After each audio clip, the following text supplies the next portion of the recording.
because you're trying to come from behind all the time. Yeah. Part 11, Part 11, Part 11. Yeah, Colin Cowherd did a podcast with Julian Edelman, the former NFL wide receiver, played for the Patriots. And they talked about Romo's first playoff game in Seattle in 2006, 2007-ish, though, too. Right. And he even made the argument Tony Romo was a very underrated quarterback of all time, though, too, because he never got a lot of the credit. You talk about Romo falling apart in the big games, though, too. A lot of those weren't always his fault, too. Right. Because the Seattle game, fumbles the snap. He picks it up, and he ends up like half a yard short of the first down. Mm-hmm. Okay, yeah, the Giants won in 2007. I can blame him on that one. Mm-hmm. The Minnesota lost in 2009. No, that Minnesota team was locked, stocked, and ready. That Minnesota team was locked and loaded. That team was, that Brett Favre was peak vintage. Yeah, I agree with Brett Favre found the fountain of youth that year and just blitzed them. Yep.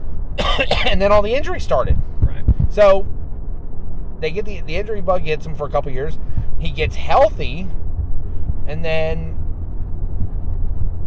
they rebuild the offensive line. They give him Ezekiel Elliott. They give him the running game and a defense. Mm-hmm. And then, or he gets DeMarco Murray and has a great running game and defense for a couple of years, though, too. Yeah, but a couple games there. It was just bad luck always got to Tony Romo. That was the thing about Tony Romo's career. Yeah. Bad luck and misfortune always seemed to hit him at the worst time. Well, that's true.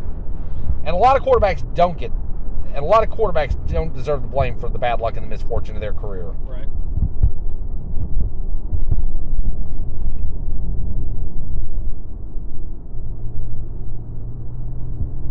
Gene River.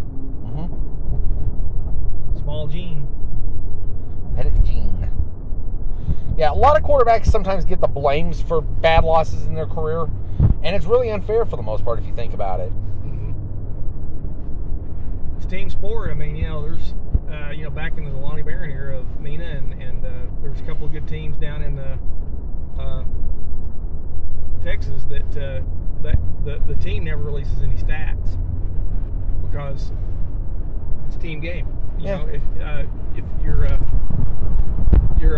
linebackers don't get tackles if the defensive tackles don't do their job. Yes. Quarterbacks don't make completions if the offensive line don't do their job. Running backs don't get yards, again, if the offensive line don't do their job. So, true. Yeah, team game. True. So I understand the no stats rule. However, I like stats. I mean, yes. I like to see stats.